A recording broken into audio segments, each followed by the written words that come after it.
ഹർജിയെ എതിർത്തുകൊണ്ട് സർക്കാർ ഹൈക്കോടതിയിൽ പറഞ്ഞ കാര്യങ്ങൾ ഇവയാണ്. ഒരു പ്രതിയുടെ വെളിപ്പെടുത്തലിൻ്റെയോ വാർത്തകളുടെയോ അടിസ്ഥാനത്തിൽ മാത്രം വീണ്ടും അന്വേഷണം നടത്താനാവില്ല.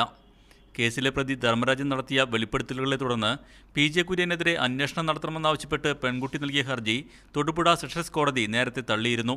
കീഴ്ക്കോടതിയിൽ തെളിവൊന്നും ഹാജരാക്കാൻ പെൺകുട്ടിക്ക് കഴിഞ്ഞില്ല. ഈ സാഹചര്യത്തിൽ ഹർജി തള്ളണമെന്നും സർക്കാർ ആവശ്യപ്പെട്ടു. ഹർജി ഭാഗത്തിൻ്റെയും സർക്കാരിൻ്റെയും വാദം പൂർത്തിയായതിനെ തുടർന്ന് ഹർജി ജസ്റ്റിസ് പി. ഭവദാസൻ വിധി പറയാൻ മാറ്റി. പി.ജെ. കുര്യൻ എം.പിക്കെതിരെ കേസിലെ പ്രതി ധർമ്മരാജൻ നടത്തിയ വെളിപ്പെടുത്തലുകളുടെ അടിസ്ഥാനത്തിൽ അന്വേഷണം നടത്തണമെന്നാവശ്യപ്പെട്ടാണ് പെൺകുട്ടി ഹൈക്കോടതിയെ സമീപിച്ചത്. പി.ജെ. കുര്യനെ കുമളി ഗസ്റ്റ് ഹൗസിൽ എത്തിച്ചത് താനാണ് എന്നായിരുന്നു ധർമ്മരാജന്റെ വെളിപ്പെടുത്തൽ. കുര്യന് പുറമെ പി.കെ. ജമാൽ, ഉണ്ണികൃഷ്ണൻ എന്നിവരുടെ പങ്ക് കൂടി അന്വേഷിക്കണമെന്നും ഹർജിയിൽ ആവശ്യപ്പെട്ടിരുന്നു. പി.ജെ. കുര്യനെതിരെ പെൺകുട്ടി നൽകിയ പരാതിയിൽ കേസെടുക്കണമെന്ന ആവശ്യം തള്ളിയ കീഴ്ക്കോടതി ഉത്തരവ് റദ്ദാക്കണമെന്നും ആവശ്യപ്പെട്ടിട്ടുണ്ട്.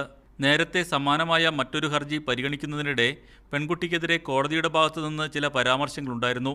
ഇത് രേഖകളിൽ നിന്ന് നീക്കം ചെയ്യണമെന്നും പരാതിക്കാരി ആവശ്യപ്പെട്ടു. മീഡിയ 1 കൊച്ചി.